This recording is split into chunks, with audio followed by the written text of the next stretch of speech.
આજે તમે જો ગુજરાતના ગામડાની શું સ્થિતિ છે।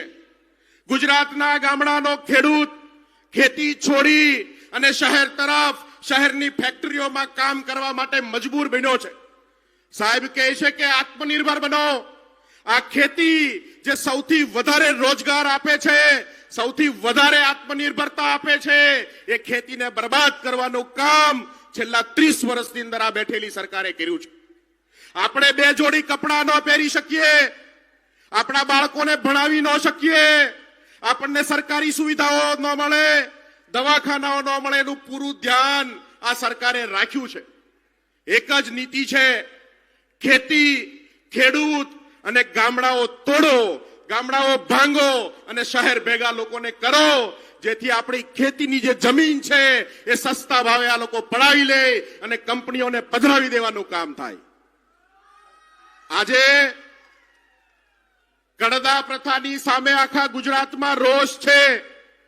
ગુજરાતનો ખેડૂત જાગ્યો છે। એ સંદેશ આપણે અહીંયા ભેગા થઈને આપ્યો છે કે હવે ક્યાંય પણ અન્યાય સહન નહીં કરીએ, છામી છાતીએ લડી લેશું। તમારે કરવું હોય તે કરો।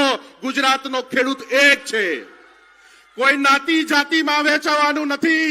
ગુજરાતનો ખેડૂત, ગુજરાતનો ભાગીયો, ગુજરાતનો મજૂર, ખેત મજૂર આજે તમામને આ પરિસ્થિતિનો સામનો કરી રહ્યા છે।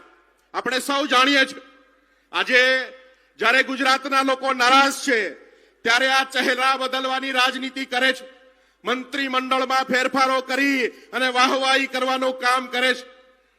આપણે જાણીએ છીએ કે આ જીતુભાઈ વાઘાણી કે જેને આપણે કૃષિ મંત્રી આ લોકોએ બનાવ્યા છે, એ કૃષિ મંત્રી પહેલા તમને ખબર હોય તો શિક્ષણ મંત્રી હતા।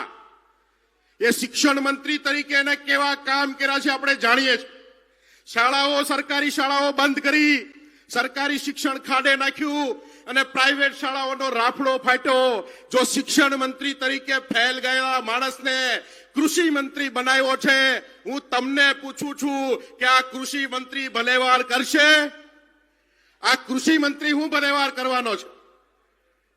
શિક્ષણ મંત્રી તરીકે ફેલ ગયેલા લોકોને કૃષિ મંત્રી બનાવી ચહેરાઓ બદલવાની રાજનીતિ આજે ભાજપ કરે છે, ત્યારે ધોળા દિવસે ધૂળ નાખવાનું કામ ભાજપે કર્યું છે અને એનો જવાબ આવનાર 2027ની વિધાનસભાની ચૂંટણીમાં આપણે આપવાનો છે।